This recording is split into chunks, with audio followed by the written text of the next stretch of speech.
Ayan, so magandang araw mga kababayan, and this is Divine PH. And ngayong araw mga kababayan ay may good news ako sa ating pangalawang ina. Pag sinabing pangalawang ina, alam nyo naman po na ang ating pangalawang ina, pag nag-aaral tayo ay ang ating mga guro. So itong good news na po ito, dahil nga po nalagdaan na po ni President Bongbong Marcos ang Kabalikat sa Pagtuturo Act. Isang batas po ito na nagtataas ng taunang teaching allowance mula 5,000 hanggang 10,000 piso. Ang nasabing allowance nga po ay non-taxable.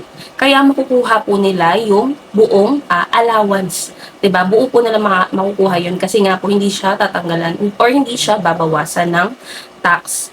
Bali ipapamahagi nga po itong allowance no sa school year 2025-2026. Bali itong 2025-2026, ang unang makukuha po nila or matatanggap po ng ating mga guro is 5,000.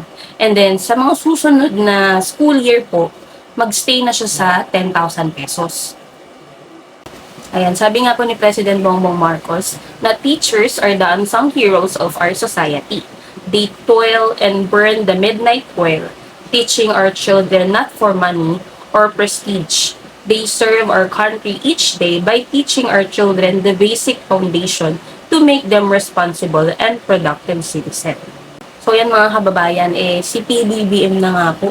Alam nyo, nung napanood ko to sa RTVM, para sa akin, parang si PBBM na yung nagiging Deputy Secretary. Paano ba naman kasi, di ba kung matatandaan nyo po, bago matapos yung school year, nagkaroon po ng problema. No? Ano po ba yung sinasabi kong problema? May mga ilang magulang po na nagreklamo sa DepEd na kumbaga pinaggagastos daw po sila ng ibang mga guro. Hindi ko alam yung specific na school, pero ganun nga po yung sinabi.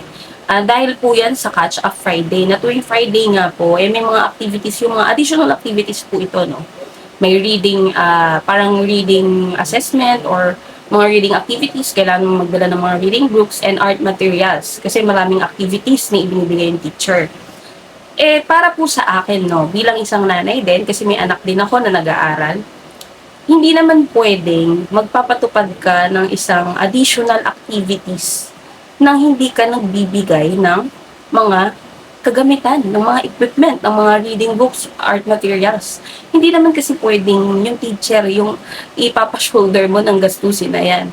Biruin mo magkano, kami nga lang na parents na bumibili ng mga art materials, reading books ng mga anak namin, magkano na. What more yung teacher, na ilan yung estudyanteng tinuturuan.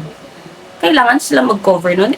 Buti sana kung malaking sahod, diba, ng ating mga guro. Hindi rin naman Tapos may mga pamilya din sila.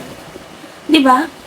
Yan yung problema kasi na magpapatupad lang ng additional activities or magdadagdag ng additional activities para lang may masabing nagawa.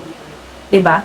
So, ayan, good news po yan, no? Ayan, good news po yan sa ating mga mahal na guro kasi nga po, ayan po, ginawa ng paraan ng ating pamahalaan, no?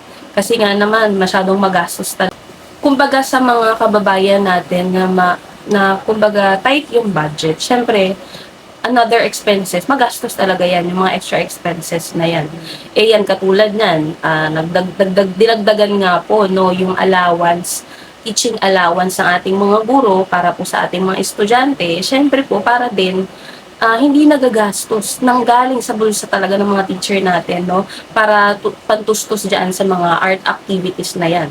At yun nga, para sa mga magulang na hindi naman din ganun kalakihan yung sahod, hindi na sila problema kasi nga po, may allowance na po na ibinigay ang pamahalaan para sa ating mga guro na magagamit po sa mga activities sa school.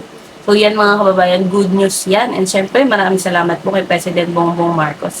Kasi syempre malaking tulong ito hindi lang sa ating mga mag-aaral, syempre sa ating mga guro na hindi na sila problema. 'Di ba? Na walang ganto, yung isa na estudyante, walang art materials, yung isa ng estudyante. Yung mga ganong bagay mga kababayan. So yun po mga kababayan, maraming salamat po sa inyong lahat and